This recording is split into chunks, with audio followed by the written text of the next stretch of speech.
How is January already over, essentially? I don't even know. Time flies when you're having fun. Hey friends, today I'm going to be bringing you our January wrap-up, how our month went, how our first month of our spring semester of 2026 is going, and the things that we finished, the things that we're switching, the changes we're making, and some questions for you. If you don't know, hi, my name is Brecky and I'm the mom of 4. I have 2 step kiddos who are in public high school and have been publicly schooled their whole journey. And I have twin 6-year-old girls who I am homeschooling, and we are in 1st grade. We are following a Charlotte Mason inspired homeschool, though we are not purists. And I want to show you what we've been able to accomplish over this last month. We have been schooling close to 4 weeks. We've been doing a lot. And so I want to show you what we've been able to accomplish. I feel like we're seeing some leaps and bounds. Our rhythm is working so well for us. So it's nice to be able to come back and say, hey, things went really well. We do have a few hiccups, and I'll talk about those too, but overall, a great start to the new semester. All right, so I want to check in on our 2 core subjects for 1st grade, which are phonics and math. Now with phonics, we are doing All About Reading Level 2. We started this in October after we finished All About Reading Level 1. For those of you who are new to me, we didn't start All About Reading Level 1 in kindergarten until halfway through the year. So we are a little bit behind perhaps the average pace, but we are flying through. They've done a really good job understanding the silent E. We spent a little extra time, and now we're really picking up the pace. The key to this for me is that we don't read all the stories. Most families skip the extra sentence practice sheets, but we actually tend to not do every single story as assigned because the amount of reading gets fatiguing. So what we've started doing is doing some team reading with those stories. So we try to have at least one day that is just story reading. They are doing up to 10 minutes of free reading with a parent there throughout the day, but it doesn't have to be during school time, and that can be below what we're studying. So we try to do the story as assigned, but we do it team style. I don't have them do every single sentence because they are frankly way too long for a 6-year-old. I just disagree that their capacities and their focus is there. It's a lot of words on a page for a smaller child, and I've compared what All About Reading is asking to an old Fewell reader that I got from my mother-in-law. It's too advanced for the girls. It's actually like a year ahead of where they should be, and it has less sentences per section than All About Reading, as well as looking at like The Good and the Beautiful and traditional phonics from Memoria Press. This has way more reading in its readers per page for this level. So we have just decided that we're going to treat it as team reading, and that has allowed us not to spend 3 or 4 days trying to get through one story where they're flustered and frustrated.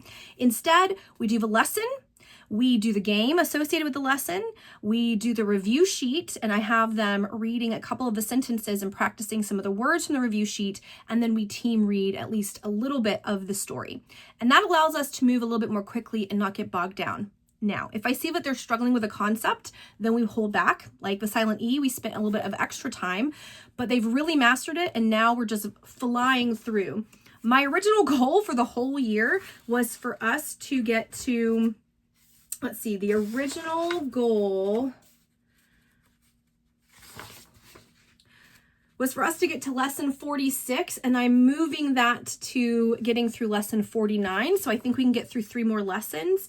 We may even get through lesson 51, the 3rd sound of A and the reading that goes along with it. I don't know that we'll get through all like 56 lessons in here, just because that's a lot to do, and we have about 12 to 14 weeks of school left.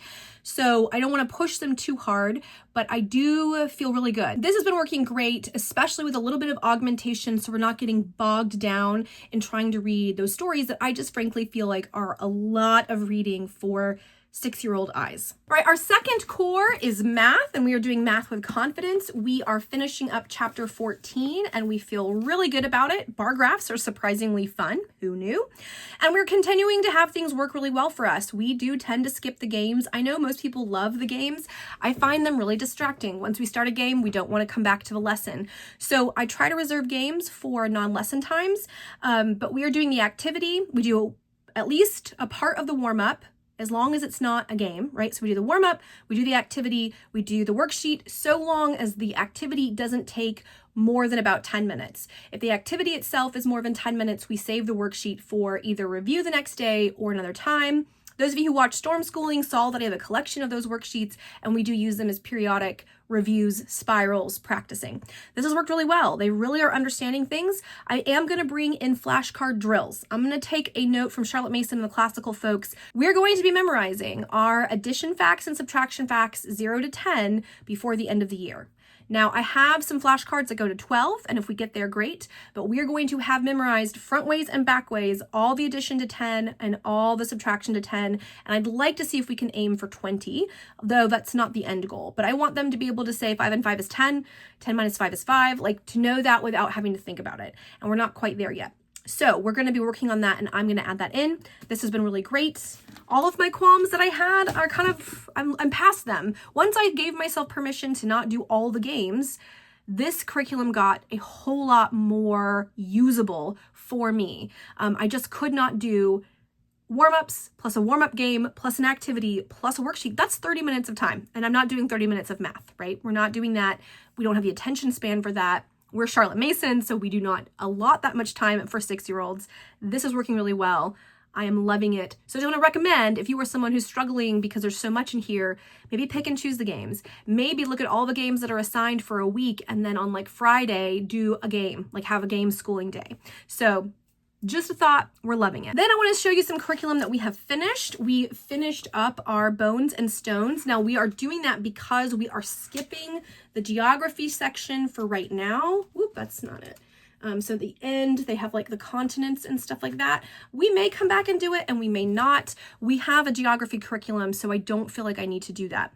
So we are finished, and we enjoyed it. It was very gentle, very chill. You know, I could do a full review. Some of it is great, some of it is not great, but overall, I'm glad we're doing it. It's very user-friendly. We skip a lot of the activities, frankly, because if I don't know in advance, I do treat it like an open and go curriculum. And because I treat it as open and go, I don't always have the stuff to do the activities. If I have it, we do it. If I don't, we skip it. So we're loving it, and it's been great. We are starting Sparks and Stars, and this starts out with a really cool activity that we did do because it's just water. So that was pretty fun, and this has been going great. I mean, we've only done one out of here so far, but these really are lovely. So if you have a kindergarten first, maybe a second grader, but really to me, this is more pre-K K1. These are a really great open and go science curriculum, and they do a light touch on a lot of different subjects. So I think they're fantastic, and we're excited to pick this up and do this for the rest of the semester. We are working on our good citizenship conversation cards. I will say we have not done as many of these. So what do you do when something goes wrong? You take responsibility, and then we would have a conversation. We tend to do about 4 of these a time when we do them.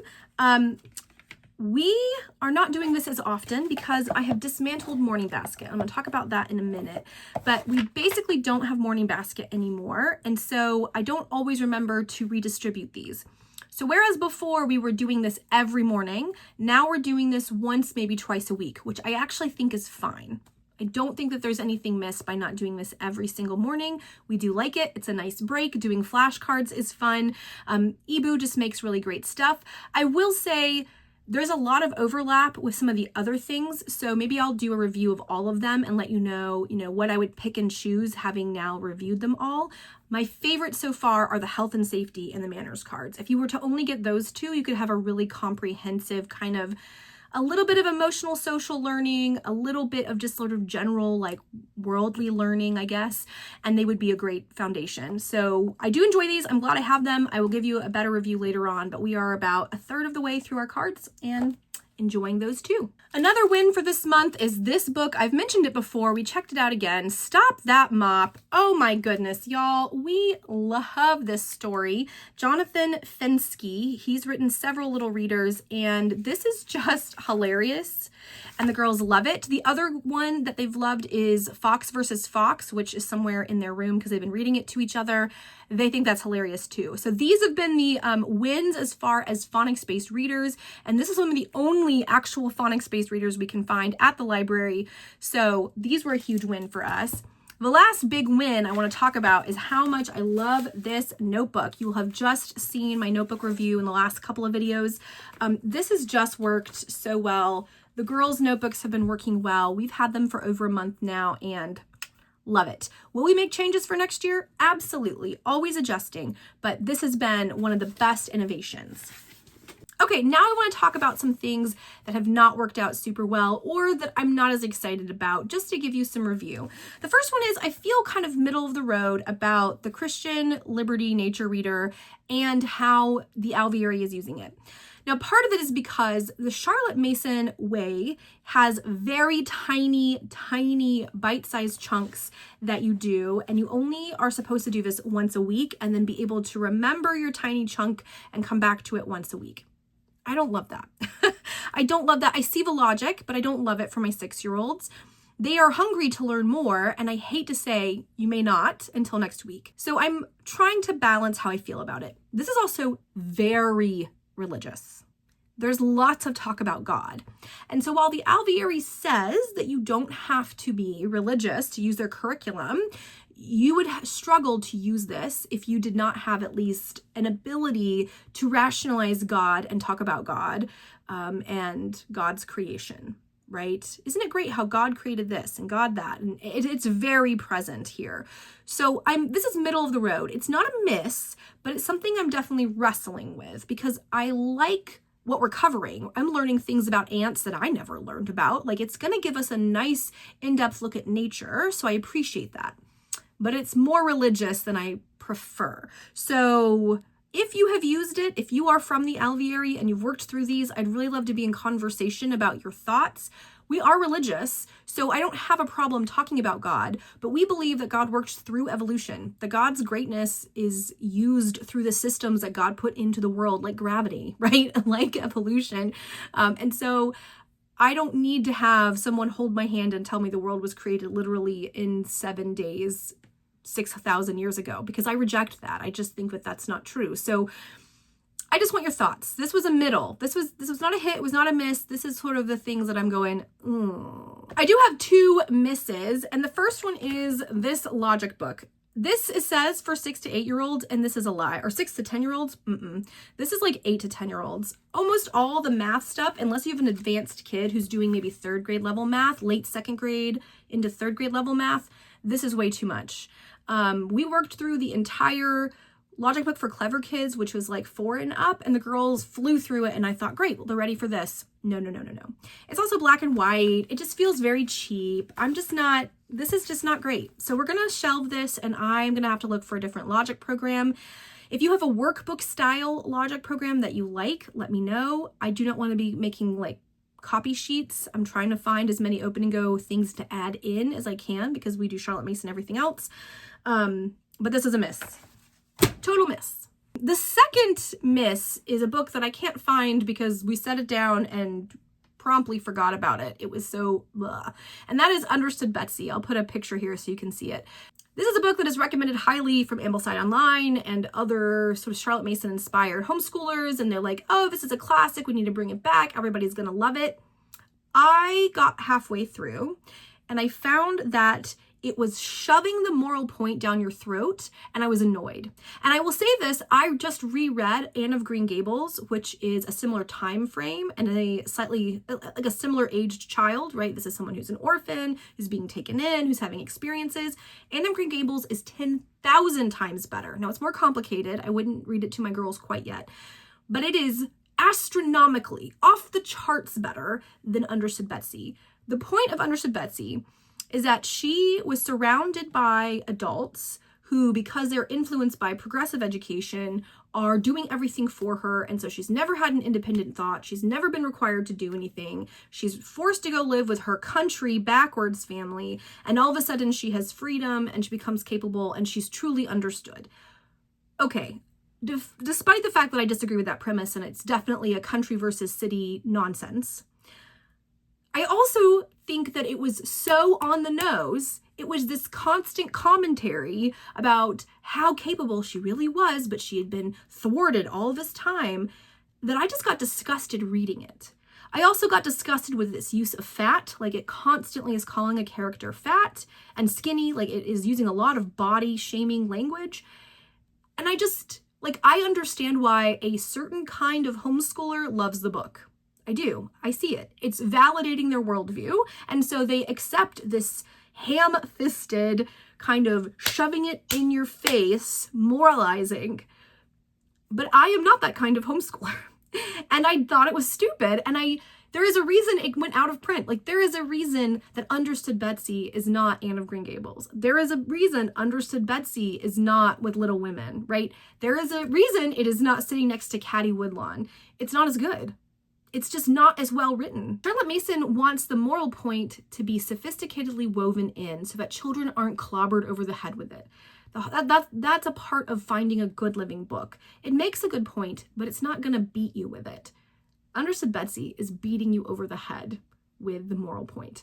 And I find that irritating and disappointing, but so many homeschoolers love it, that they're so enamored with it. I did not like it. If you liked it, please tell me your thoughts, because I found it at best meh.